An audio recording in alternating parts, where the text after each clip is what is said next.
Hello, and welcome back to Leanne's Story Corner. So, this is story 7, part 4, in regards to the Warnocks. Actually, it's just now Betty because George has passed away. So, if you haven't watched 1, 2, and 3, I would highly recommend going back and watching those because it lays it all out for you.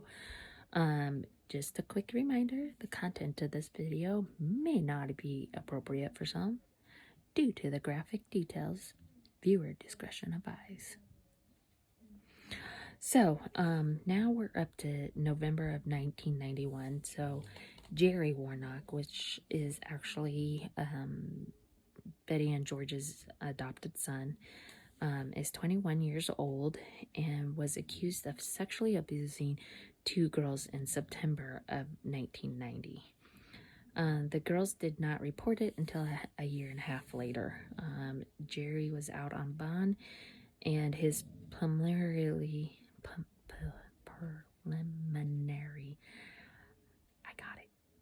hearing was scheduled for April 1st, 1991. If convicted, Jerry would face up to 15 years in prison for sodomy and 5 years for sexual abuse charge. Betty was also charged at this time with a misdemeanor operating a child care without a license and sexually abusing 2 girls and a boy in the child care.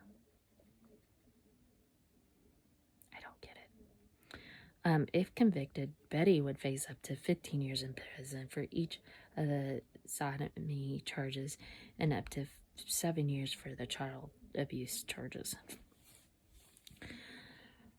According to the prosecutor-elect, Carrie Roden, if they didn't get Betty on the felony charges, they would definitely get her on the misdemeanor charge of operating a child care without a license. He went on to say in an article that basically if Iowa would have done their job, this wouldn't probably happened. He's probably right. However, he didn't get it done either. So all the victims were under the age of 6. They had a 4-year-old girl testified that the bad girl, aka Betty, but she called her the bad girl. So she never called her out by name.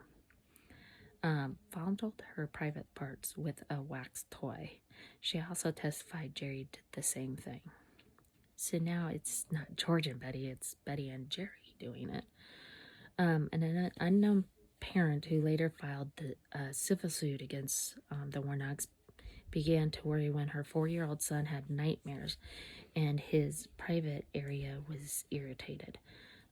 Her infant daughter, they didn't say her age, also developed chlamydia. Side note, not only did her daughter get chlamydia, several other children in their care got chlamydia. So in 1992, despite all the testimony by the children and parents, all charges were dropped from Betty and Jerry Warnock due to insufficient evidence. Betty was to promise not to care for children unless she had parents' consent. Don't you give consent when you take them to a daycare? Actually, the medical exams and stuff were not documented. I don't understand it all, but basically they couldn't get the case to hold.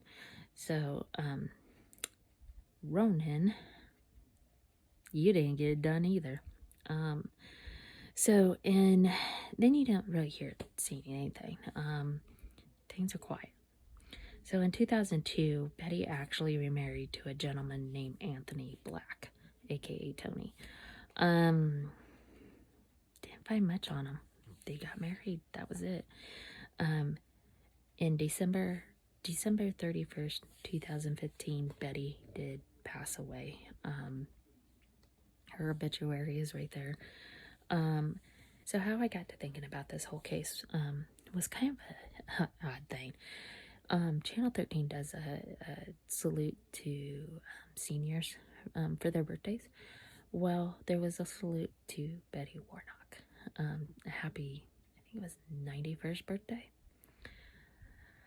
However, there was two Betty L. Warnocks that lived here in Des Moines. Actually moved here after all of the Warnocks mess here.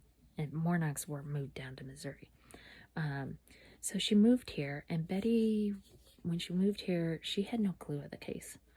And then she started getting threats and different things, and she couldn't figure out why. So finally, she did figure out why she was, and they actually did an article, which I'm gonna pop up here, that it's not her. It's not the one we all think it is. So, well, when 13 did this senior salute, it said she had 4 kids. It's not the one we were talking about because she's already gone and passed. Anyways, I know people started posting on that post, Facebook post about Betty Warnock being saluted. And I did go on there and say, hey, this ain't her. Here's the real one's obituary. She died in 2015. So that's all I have on the Warnock's case. Unfortunately, they ruined a lot of people's lives. And they ruined a lot of people's trust. And I know several of those kids have been in counseling at one point. There's a special place for them. And so, yeah, that's the Warnock case. So I'm going to leave it at this. I hope you enjoyed the 4 parts. And I think I'm going to do another criminal case from Des Moines. And we'll go from there. So I just want to thank you for listening. Have a good day. Be safe out there. And we'll see you next time. Bye.